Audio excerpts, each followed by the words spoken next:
Welcome back to In the Huddle With. I am your host, David Igono. I'm joined by Scott Jerko, Willie Edwards, JT Thomas. Let's jump right in, guys. Statement game, Baylor, 41-27 Mountaineers. I mean, what are your guys' thoughts before we get into Player of the Week, momentum changers? Willie, start us off. A great win for the program. I know the guys played well, especially on defense. They just played out of their minds. When you can hold a team like Baylor to only 305 yards, when they're averaging 650 yards a game, we held them to 305. And if you look at the time, I was looking at the clock.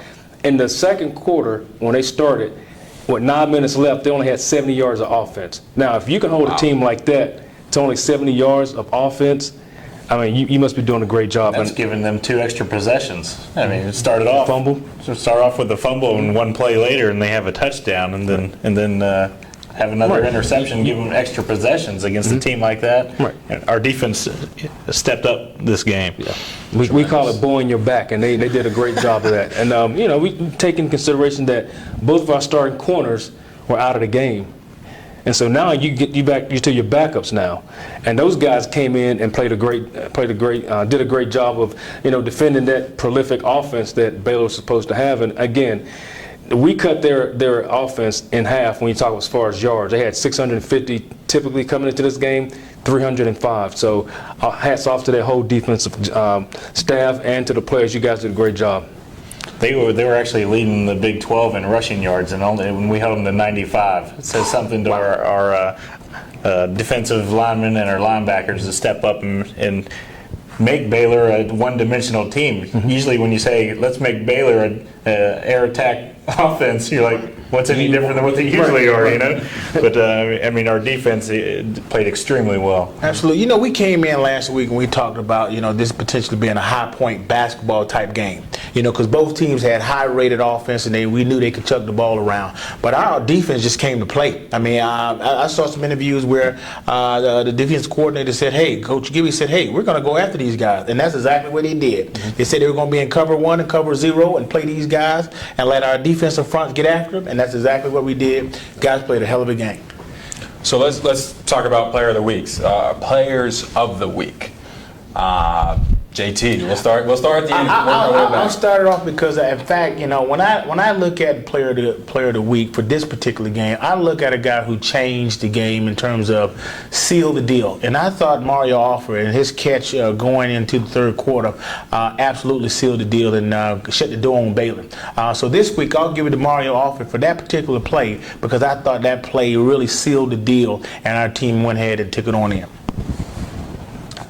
I'm going to go with the defensive coaching staff. Ooh. If you look, we usually don't give it to coaches, but the coaches are giving it. But it translated to the players. So if you look at our front, we played a different front than what we played all year. So, we went to a 4-man front, and sometimes it was a 5-man front on the run.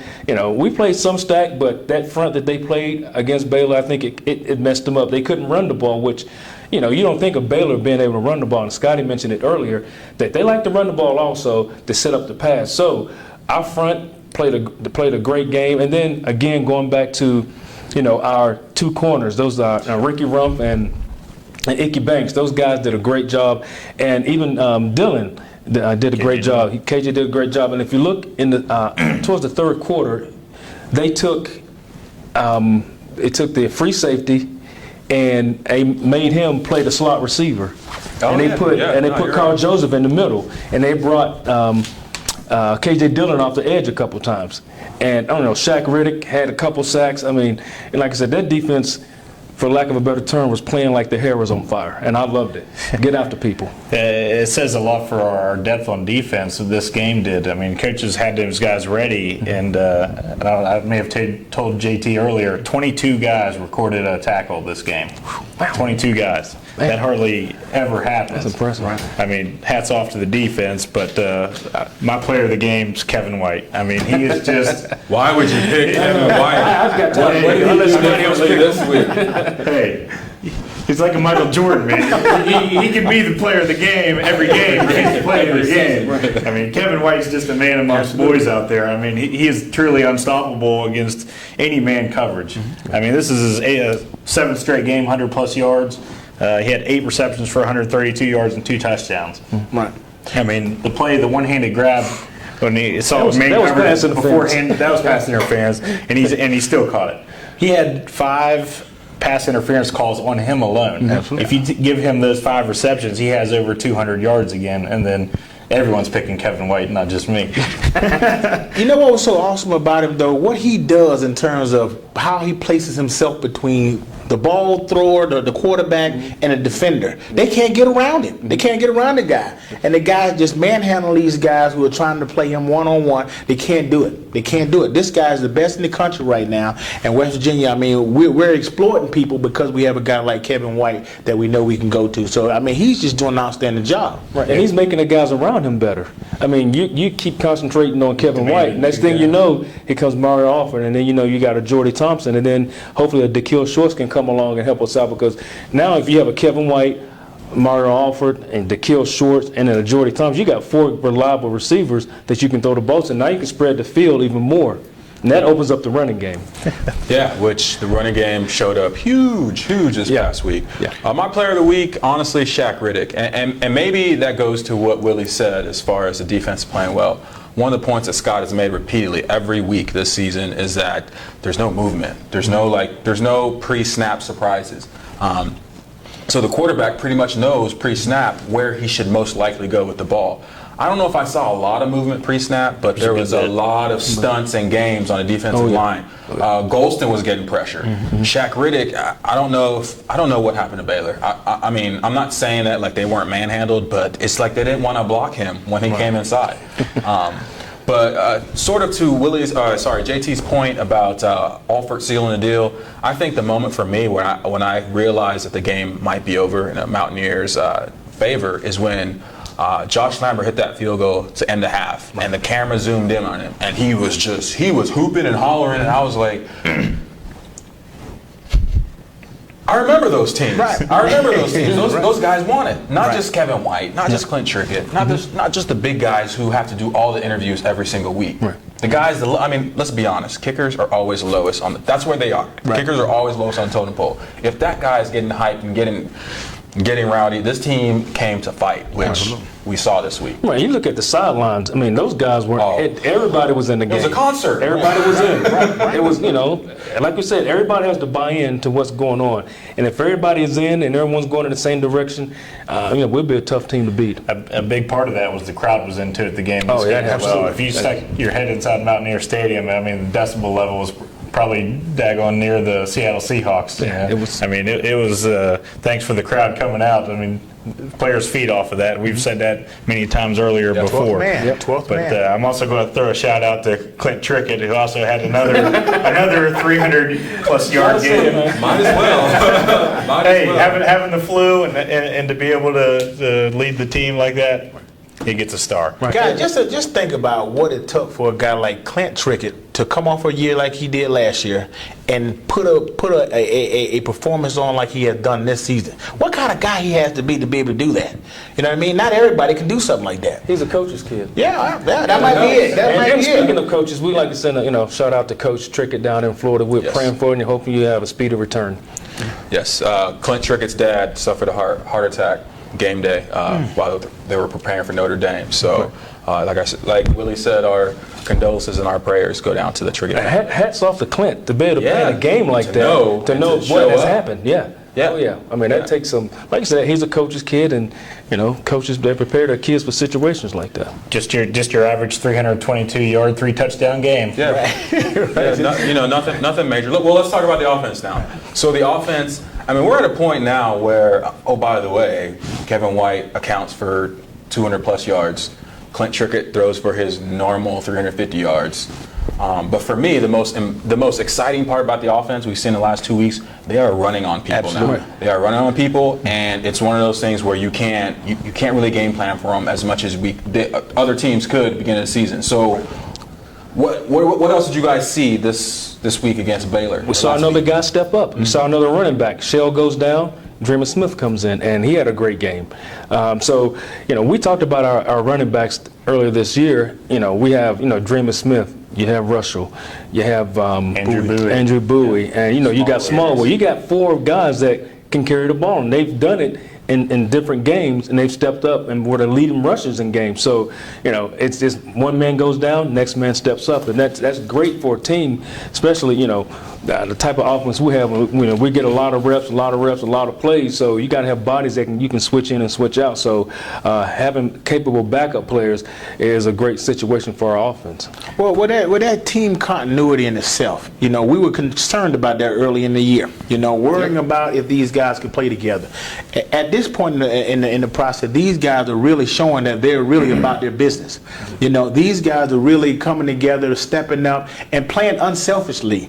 Those running backs, those guys Bowie was the man a couple years ago. Dreamus stepped up big last year.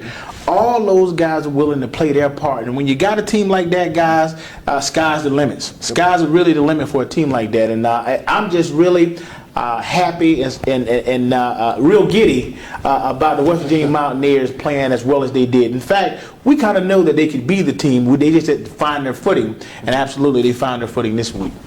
Yeah, and nobody talks about them because, who cares, but offensive line, they don't have stats other than pancakes. They're dominating. Right, absolutely. I mean, let's be honest. The last 6 quarters, they've dominated their opponent. Absolutely. Well, we've been able to run the ball, and we always talk about keeping Clint Trickett clean.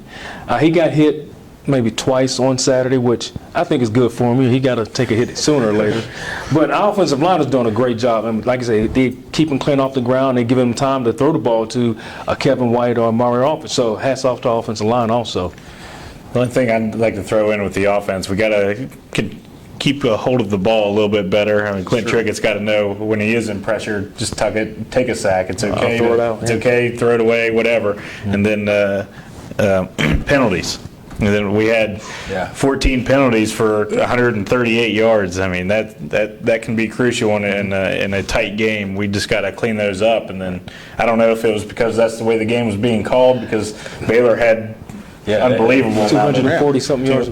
Whatever. 200 yards of penalties. Yeah, I mean, if we're honest, that game was refed very tight, sloppy. But defense, Willie talked about it to start us off a couple segments before.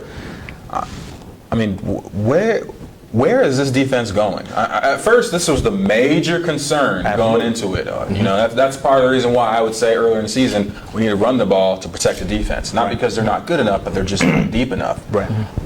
Against Baylor, wrong. Yeah. Yeah. Well, I think all the defensive players are starting to realize the scheme that Coach Gibson's trying to portray with this defense. I think they're more understanding of where they need to be after the snap. Even pre-snap, they were always lined up where they needed to be. It's just you saw them too robotic, too mechanically inclined instead of just going out free-flowing and playing. Now, the Baylor game, it looked like they were flying around having fun, knowing where they had to be and just playing loose. That's what it looked like to me. I mean, 22 guys recorded a tackle. I mean, that goes to the depth and having everybody ready, like you said before. I mean, Wes Tonkery had 8 tackles, and the beast Kwiatkowski, always has Beastkowski always has his tackles. But everyone's, and then Shaq Riddick, like you said. I mean, to hold a Baylor offense averaging 650 yards to less than 300 or right around 300. I mean, that's doing something. Right. Well, you need your defense to show up in a big game like this. You need not just the same guys every week. Kwiatkowski, Tonkery, and those guys showing up at Carl Joseph. You need the Shaq Riddicks to show up, Shaq Pettaway to show up, Golston to show up. Those guys have to show up.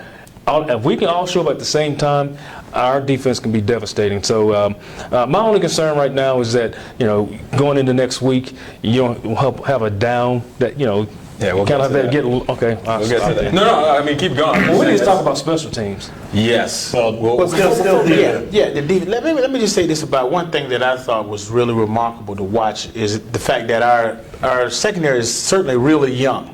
Yeah. For them to be able to play as well as they've done, I mean, we got a freshman at free safety. We have a veteran who's playing, Carl Joseph playing the strong safety. A new position. Exactly, new position. He's in a new position, and then we lose our 2 starters. How how, as a coach, I think you'd be really concerned about, are they going to come after my guys? But when those guys, you didn't see them make busted plays. I don't know if they had a busted play that weekend. Nope. They just played very well. They were very confident in the scheme and went out there and executed, man. Hats just off to young kids like that are going out there performing at a high level like that, man. I mean, it just speaks to the commitment that our coaches have. And I just said that goes to the coaches. Hats off to Coach Brian Mitchell for having that secondary ready because, like you said, you never know when a guy's going to go down. No. So you got to be ready. So during the week, they had to get those guys rep and get them ready and get them in the film room so everybody, is up to speed on what's going on. So, when you get in the game, you're not sure what's going to happen. So hats off to Coach Brian Mitchell for that. Another topic I'd like to talk about when you were going, JT, is when the new guy did come in, when both guys came out, it seemed like we were bringing even more pressure than what we had. Mm-hmm. It seemed like if he brought more pressure, get the ball out, you wouldn't even give them the chance to, make a double move or anything like that. And when you're hitting home, he just kept on bringing them. He just kept bringing them. I think it was like probably 40, mid to upper 40 times that we brought extra pressure instead of just sitting back. Right. And then the third down defense was tremendous. 3 of 16. I mean, their last 9 possessions were. 8 of the last 9 possessions were turnover on downs or punts. Wow. I mean, how many times is Baylor Heisman candidate at quarterback? Right. Yeah. I mean, we can talk about that all day if he is overrated or not, whatever. But just like I gave the offensive line some props, we got to give Kyle Rose props. Absolutely. Stupid props. Yes. I mean, we even had a milk carton for him earlier in the season. It was like, where is he? Where is he? Not only did they stop the run, but because of his play inside, they were able to add pressure. So, Absolutely. I mean, that defense, the whole team for that matter, completely stepped up to the plate. So let's transition to the worst part of the Mountaineer team so far, week in, week out, special teams. Well, it depends on the worst part. I mean, there's good and bad. There's good and bad. There's a love-hate relationship with that love-hate relationship. One very sneaky part. Okay. Let's just jump into it. What's going to happen with this punt return team? Well, first thing I want to say is they didn't hurt us bad this week. You know what I mean? They didn't hurt us. All right. So I'll take that as a positive. Well, JT, anytime you look out on the field, Nice try, though. Very nice try, JT. But anytime you look out on the field and the opponent is punting the ball and you don't have anyone deep Twice. Now, are you saying you don't have any confidence in the guys that were catching punts? No, you got Jordy Thompson standing on the sideline, and they send him back in the game later on to catch punts. And he falls down to catch 2 of them. And so, that kind of, I don't know if that's pecking at his confidence. Darryl Worley caught a ball that he probably shouldn't have. That was a very sketchy play. Yeah, so it's hard. I don't know if you guys ever caught a punt in a college football game. I have. It's tough. I want It's no part of it. thing. Just to be honest, it's not easy. It's really not easy. Even in tough. practice, dealing with the wind and the trajectory of the ball. Right, and you got guys coming to try to rip your head off. So you got so many things going through your mind at that time. So it's tough. There was a lot of bad plays on our part on special teams, bringing out the kickoff. That was deep in the corner that we only got to the 8-yard line. Instead of running up the field, it seems like we're running sideways. I can't remember who that was, but was that Gibson? That was probably Gibson. I don't know. Either way, but he actually did have a couple nice returns though when he ran up the field. But Josh Lambert, 54-yarder at the end of the half. Yeah, I mean, he's coming into his own right here. I mean, he's crushing it. And then Nick O'Toole, he averaged mid-40s on punts. I mean, Right. So overall, I think our special team played well. Besides our punt returns, where we've been seeing our glaring problems. So kickoff team did pretty good. No complaints. Punt team did pretty good. I don't think we punted that much, but which is good. But kickoff return. Beside the one play you talked about, Scotty, I think they did a great job. If I was going to give our special teams, I know we're not giving out grades, but if we're going to give them one, it'd be a C-. Do you see improvement though before we transition? Do you see it? Because to me, between O'Toole and Lambert, there's not a whole lot to really be angry about or say, hey, when is that going to get better? It's just returning punts. Right. Returning punts. Right. We need to figure that out fast. Right. So let's now talk about prefacing the Oklahoma State game. How do the Mountaineers build to this game? Oklahoma State got destroyed by TCU 42-9, 3 field goals. That's not good. I think that's worse than when Kansas came out here, just as far as their previous games performance. How can the Mountaineers use this game to propel them in Stillwater? Well, my thing is I'm worried about this game just a little bit because after coming off a big game like this and all the emotions and all the highs of the game, a lot of teams tend to have letdowns.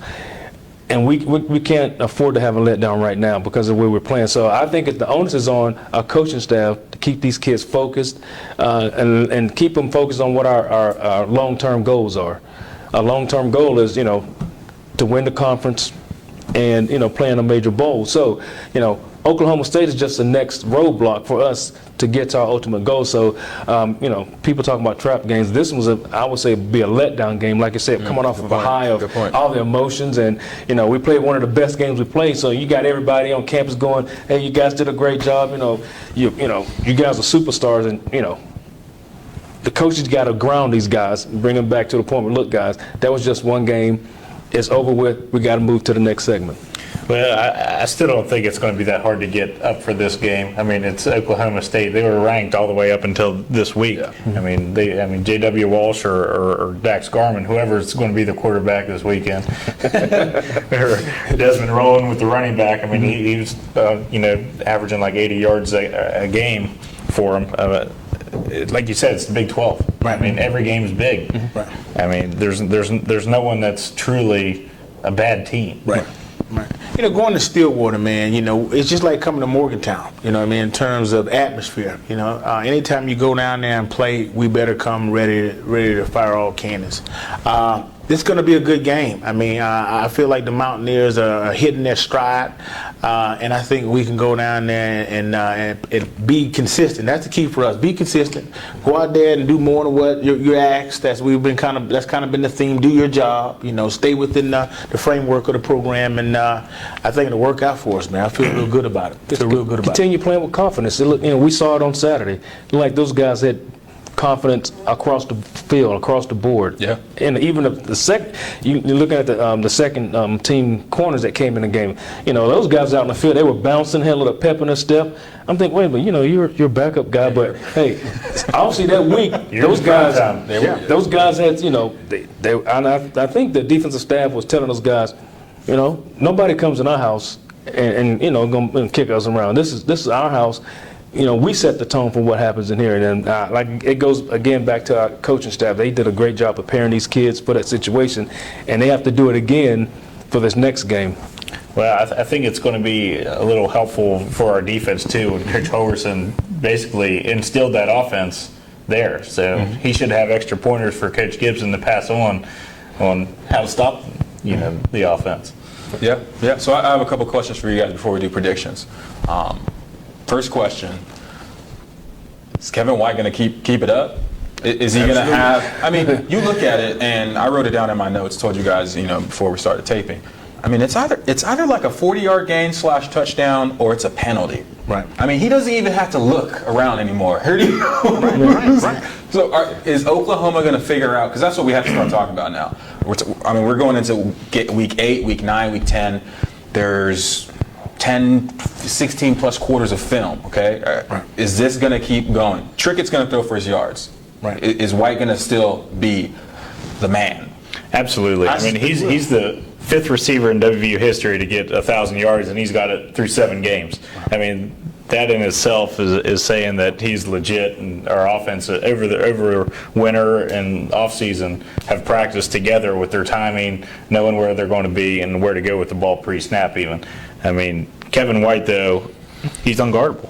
You can't guard him one-on-one, and I don't even know what else. He's a smaller Megatron. Yeah, I was just sitting there thinking that. Minitron? I think it would be a huge mistake for a coach to try to focus in on Kevin White and trying to stop him. Because if you do that, you got a whole lot of problems coming. You better try to stop everybody else and let Kevin do his thing. That's what I think.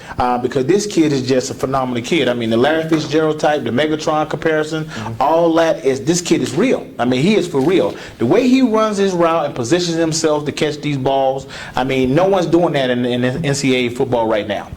This kid is the best kid right now at that position. Well, I like what you said, JT. It's almost like that thing they use in basketball. You know, you got one guy, he's going to score 40 points. All right, you can get your 40 because you're going to get that. Yeah. But we're not going to let your role players, get off and get, 20, 30 points a game. So, let Kevin White get his, 142 touchdowns. But Mario Alford, Jordy Thompson, and Da'Kel Shorts, no, we can't let you guys do that. And it's a tall task for anybody to cover those guys. I believe a team tried to do that to Stephen Curry, held him to 0 points, but they lost by 40 points. So I don't consider that. So,